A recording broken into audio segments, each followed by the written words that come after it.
spoke of the process of awakening and that some become lost. Is there any way you can expand on that a little bit and how to prevent such things?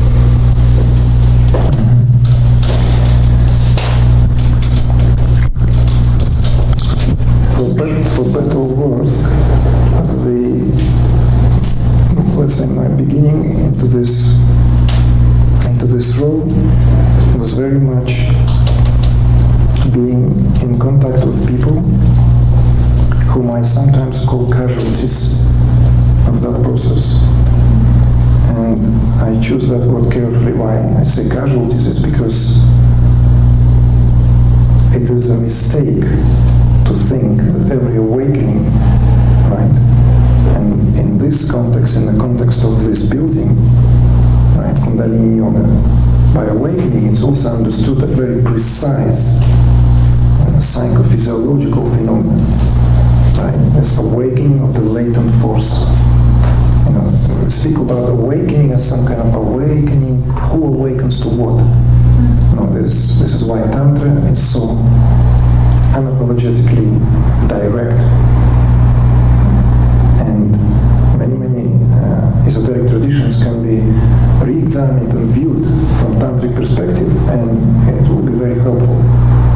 Christian tradition has to be completely re-evaluated because its actual corpus, sorry, Freudian slip.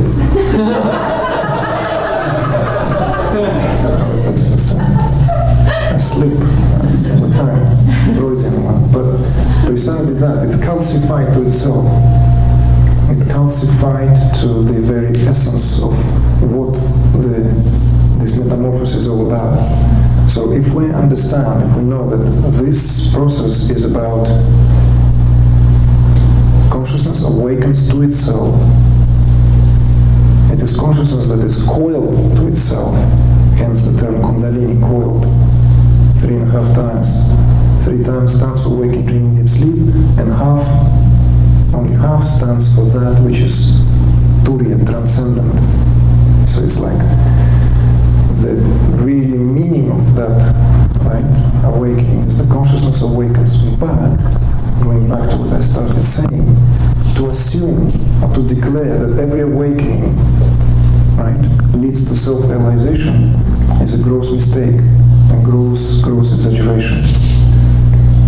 Anatomically speaking, and when I say anatomically, I mean in terms of the spiritual anatomy, not all passages lead to God. Right? And there are distinctive passages by which that energy would be prompt to travel. Because when that energy is awakened, it cannot sit still. You know? It literally combusts, and it has to go somewhere. And there are many ways it can go. And not all of them are good ways to go. Even if people have fireworks, see saints, beings, that does not necessarily mean that the process is actually taking all the way home. Very little of that science is known still. Very little. But there are teachers that are speaking about it now, so that will be known. Because in the age of internet, click, and we see this, okay, shoot through Sushumna, Sahasrara, shake a little Shiva, you know? It's not like that. It's not like that. They pray in order to stay safe, and that's kind of the key, because I'm being a little bit more graphic about this, a bit more graphic, and I don't want to completely leave you here with kind of vague. Just going to give you a little bit, but don't want to dwell on that because I want to progress to the question that there are different ways the way awakened force, the way Kundalini can rise. And not all of them are beneficial, in fact. Some of them will drive people crazy. And some of them will drive people nuts. And some of them will just tire people. You know, because if the rising, in that spiritual anatomy, there are several pathways. All of them are along the spine, and some of them lead to the cortexes, but they do not lead beyond. So you have experiences as if the fully kind of awakened, self-realized being with all the paraphernalia. But yet, each time you come out of these experiences, it's as if you've been thrown back to where you were before.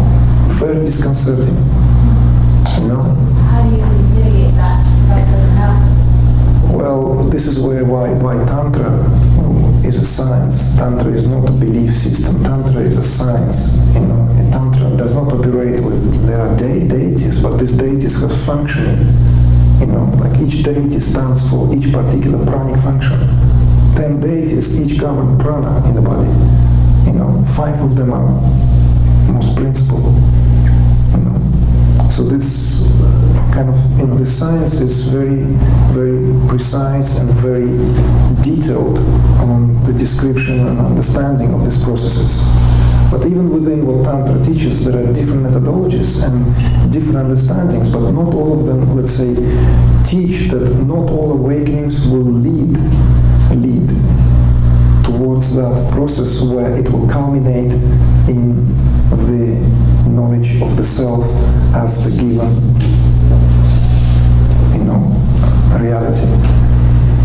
And the preparatory works are very important. This is where the importance of all this balancing of all this psychophysiological organism, so that the tendencies are being addressed prior. Everything, so the motivations, the intent, and everything is at place. Because Kundalini energy is energy of fire. It expresses itself as a fiery energy. It's inseparable from, because it's a sexual energy. And when I say sexual energy, it's not in terms of how sex was understood in the 70s. It's the energy of creation itself. It's the primordial energy of creation and sustenance. It's everything. She's the lover, she's the mother, she's the sister. All the roles are encompassed, being encompassed by that deity, by that energy. But to take you back to where your question came from, like people who, let's say, awaken and then get lost in the, let's say, in the domain of not knowing who they are, because certain very deep connections with, because let's face it, where does this idea comes, knowing who you are? If you have kids, I don't know, if you have children, or if you spend enough time around children, you will know everything. You will know how actually psyche is being formed very much. Okay, there's DNA, certain things are hereditary, but you can see how kids grow, how the consciousness is being molded, how we mold that consciousness. From a newborn lying down there, with his eyes around, like this consciousness is like this bewilderment, amazement on the face of a child is very telling. It's consciousness trying to figure out what the heck is going on here. Why am I wrapped up here? All this stuff and all this because it's consciousness getting used to be in the body, right? And then it grows and grows, and we could talk, we could see poo-poo, a lovely little thing, and it's just so all these things we do around that being forms that, molds that. This is why some cultures that have been, sometimes what is okay in one culture looks like completely shocking from the point of view of another culture. But it is not shocking for consciousness. Consciousness accepts everything, rejects nothing. It's fluid. It's completely fluid. It can take any shape. Pour it in any container, it will take a shape. Any shape, whatever that container is. So if all this, because there have to be understanding that it's not like, oh, I want to awaken. A lot of people out there confusing issues. I want to awaken. You know that the true yogis, there's a term I used in Rudra Mandir, courting the queen. Yogis never rushed into awakening Kundalini's force. Never.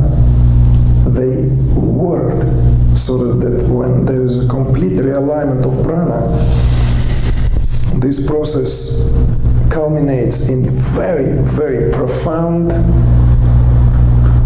the least painful, powerful awakening, which will manifest in full bloom of consciousness knowing itself. If you go down to the scriptures and look into them, you will see it's not about let's just awaken that LSD, anything goes, It's not about being, because today a lot of spiritual within the spiritual communities, this talks about awakening. I used to, when I was kind of like having an open ear to what is happening, 10 years ago. And in view of my own process, I was just seeing how some teachers emphasize this concept of awakening. More importantly, is actually first create that platform which can carry that process. In a way, I agree with you that unless we create that, let's say, a ground where can that process really take place in full grace and gracefully as well. But so that you don't have any fear, is that you see that people usually who are lost in that phases of depersonalization are lost precisely because they often have that, let's say, that platform that indeed, if this individuality is not important, if this world is not important, then when you step out of it, then you think that's great, I'm done. So you kind of in a way, it's a celebratory moment. But that what happens then, you're kind of in a constant free fall. You're falling and falling and falling, and you're not landing anywhere. This is why a very healthy ground needs to be beneath your feet so that you can actually fall gracefully. Even falling, in that spiritual unfoldment is inseparable from that. Yes, we need to sometimes jump off the cliff knowing that we will be upheld, that we will fly, what have you, or land. But in my experience of working with people is that usually the severe cases of depersonalization happen to those who had either walked out, let's say, when they're not yet fully themselves. You see? It's like sending a kid to school too early, or, I don't know, a teenager getting married. Choose your example. You have to have some kind of a groundwork, some kind of healthy platform. And this is why I speak, I'm standing in the positions of integral spirituality, not spirituality at any cost, but integral spirituality. Another interesting thing is that you could find that in ancient lore, that the being in whom latent force is not awakened, but in whom tendencies are much, much more under control, and there is this greater, let's say, balance, more sattva, are in better place than the one who is completely awakened, right? Kundalini is fully awakened, but there is a lot of housework need to be done. Because with awakening of Kundalini, it steers everything and brings it to the surface. So if we haven't dealt with it before, it becomes that much harder. Everything is magnified, absolutely everything is magnified. That's what Kundalini does, it magnifies everything. So there is nothing to worry about. You just need to trust that this is the legitimate, let's say, being born a human is that your legitimate right to know yourself as yourself and cultivate, let's say, these qualities that are the qualities of this compassionate, loving, caring being who wants to live life of freedom. Nothing can go wrong from there. And even if it does temporarily, it all adjusts itself. Nothing to worry about. Can I ask a clarification of what you just said? Sure. The housework? The housework. Like, for instance, we had never done spring cleaning, right? Just wiped the surface where we sat and ate, for instance. And everything else just literally like has in an attic, there is a basement, there is many rooms, and it accumulated a lot of stuff there. Okay. What I meant housework is when you do a spring cleaning, you turn around the rags, you take them out, you shake them up, you wash the windows, there's a grime and lime, you need to clean. And before Kundalini awakens, we often don't see this. We kind of like have a blind eye on all this. We don't even know the degree of the impurities that have been accumulated in the body.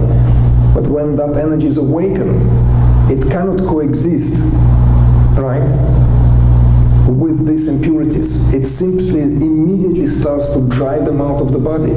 That's one of the reasons why this process is always painful. You mean physical impurities? All kinds of impurities. Physical, mental, psychological, and you